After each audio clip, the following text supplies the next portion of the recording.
Clowns. We know them as comedic performers. In the ancient world, they entertained people. And in the mid-20th century, they began specifically entertaining children. But that's not the main point. I'm sure some of you imagine these comedic characters in colorful costumes and know about coulrophobia. The internet says it's a fear of clowns, but in fact, the term was invented by someone else and has no meaning. However, fear of clowns does exist and is one of the peculiar phobias.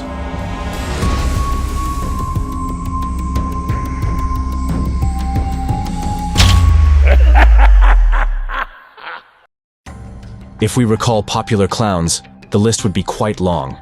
Joker, Twisty from American Horror Story, and of course Pennywise. But these are just fictional characters, stories, mystique, horrors, shrieks, but sometimes even the craziest stories have references to real life. Are you sure Pennywise is a fictional character? Don't think that clowns have been perceived this way only recently. Back in the 19th century, Edgar Allan Poe wrote the story Hop Frog about a dwarf clown, a court jester, who tricked his masters into wearing fur costumes at a masquerade ball, then entangled them in a mechanical net, hoisted them up before the public, and set them on fire. Believe me, in those times, it was real horror. But the most horrifying thing is that, most likely, it's a true story. Now, you'll see the resemblance. In the 14th century in Paris, there was a masquerade ball called the Bal des Ardents. King Charles VI of France dressed up as mythical creatures, just like in Allan Poe's story. They wore tight-fitting costumes covered in resin with fur attached. They had masks, and many in the hall didn't know the king was among them. It's unclear how it happened exactly, but the king's brother brought a torch too close to the costumes, and they caught fire. Only the king and one court servant survived. The rest died in agony. I told this story to show that even the most fanciful story can relate to real history. Could it be just a coincidence? Sure, it could, but that doesn't change the essence. The biographies of famous clowns also make us think about it. Joseph Grimaldi, the famous English clown who made people laugh. Behind the mask, he hid a difficult life. He lost all his loved ones, unsuccessfully tried to end his life, had no money, and died cheated and impoverished, a drunkard. According to the official biography of Jean-Baptiste Biot, an actor well known for his role as Pierrot, once, walking down the street, he crushed a boy's skull with a stick because the boy mocked him, mimicking his character. Later, his action was justified. In 1892, in the Italian opera Pagliacci, about traveling clowns, the protagonist stabbed his own wife. It was the 19th century, and these cases showed that something else was hidden behind the mask.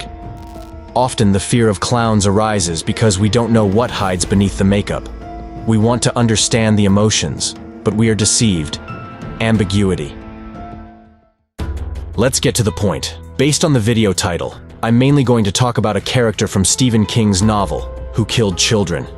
I just needed to get to the point that the story of Pennywise is real. No, Stephen didn't confirm it directly. As he himself said, he asked children what they were most afraid of and realized it was clowns. His words are backed by research conducted by Sheffield University. Children really can be afraid of clowns. And he also wrote that he started thinking about writing the novel back in 1972. It was the year when all the newspapers were writing about John Wayne Gacy's imprisonment, and you're very lucky if you've never heard of him. He was born in 1942 in Chicago. His father was an alcoholic, a tyrant, a scumbag. He often beat his son, and because of this, his son suffered greatly. Let's take into account the fact that he had a heart condition, he was bullied at school, and he was raped by a family friend. Not a very fortunate combination, right? Later, he became interested in politics, joined a political party, got married, and had 2 children. With the help of his wife's father, he started managing several KFC restaurants, had excellent relationships with others. By the way, I'm telling you about a killer clown. He didn't rise from the dead or come from space, and there's nothing mystical about him at all. However, he still scares many people. It was in 1967. One day he invited one of the 2 guys working at his restaurant to his house to play billiards while his wife wasn't home. In the end, Gary slashed the guy with a knife, then attempted to strangle him. For some reason, he didn't finish what he started and gave the guy a ride home. It's a very strange situation. Why didn't the guy report it to the police? Was he afraid of something? The second incident could have changed John Gacy's story. He didn't become world famous, but still something went wrong. Donald Voorhees, a 15-year-old teenager, reported violence by John Gacy to the police, getting him drunk and forcing him to have sex with him in different places. He was joined by another guy, Edward Lynch, and reported another sexual assault by Gacy to the police. It wasn't a lie, because Gacy pleaded guilty, but not quite the way he should have. I don't understand. What's the matter? I paid them for sex. They are prostitutes. Prostitutes. Since then, he often repeated this to justify himself, because it was only the beginning. He was sentenced to 10 years, but before that, he underwent a psychological test. Dr. Gore described the patient as a flatterer and manipulator who tried to justify himself.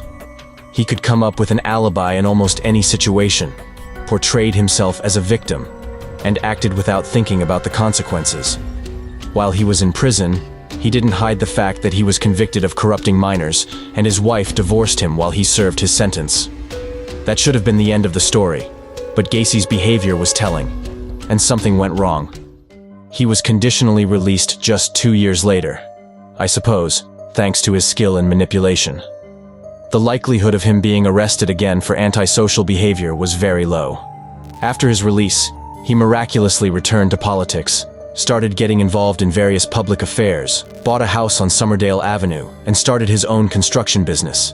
Around this time, children started disappearing, and the police had no leads. Here's the most interesting detail. He joined a clown club. They organized various charity events and helped sick children. He begins to spend a lot of time with them and even invents his own character. Let me tell this story myself. I created the clown Pogo to cheer up children. I learned to apply makeup to him and told the police that such a clown could even get away with murder. If you can't understand how a man convicted of corrupting minors could be allowed to play with children, here's the answer. Most of the residents of Somerdale described him as a good man. They loved him. He was willing to help. A good neighbor. He was also wealthy and had valuable connections. Children trusted him. Parents didn't object to him only hiring boys for work. They thought it was even good. In 1978, another 15-year-old boy, Robert Peast, disappeared. He told his mom he was going to meet Gacey to discuss job-related matters. Of course, the parents raised the alarm and reported to the police, where they found old records of sexual crimes committed by him earlier. Now John Gacey became the prime suspect, but they couldn't even imagine who they were dealing with. The police started to keep an eye on him but couldn't get any evidence. Guys had complained about Gacey before, but it's just nonsense, right? He's connected with influential people. Here's his photo with the mayor of Chicago, and here's another photo with the First Lady. This photo with the First Lady was taken 7 months before the body of this boy was found. Can any sane person really accuse such a person? That's the problem. No privileges or regalia should influence justice. It shouldn't affect the judicial process at all. Every suspect should be taken seriously. The body was thrown off the bridge into the river. Yes, Gacey killed him.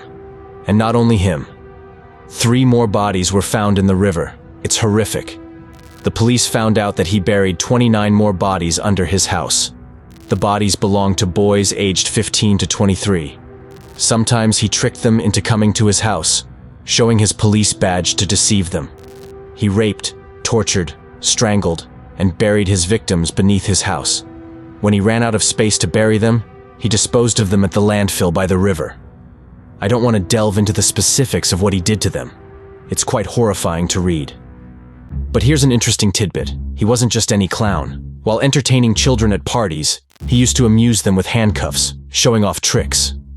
What's truly chilling is that he incorporated this game even when he was murdering his victims. He would deceive them, handcuff them, and often ask, "Want to see a trick?" The first murder came to light in 1972, when the victim's body was buried beneath his house. His wife started complaining about a foul smell, so he poured concrete over the body to cover his tracks. Imagine how dangerous he was, given that even his wife was clueless about his actions. He ran out of time to concrete over all the bodies and wrap things up neatly. If it weren't for the last victim, the world would never have known the truth about the missing kids. A search of his house was enough to prove his guilt. He was so arrogant that he kept personal belongings of his victims at home.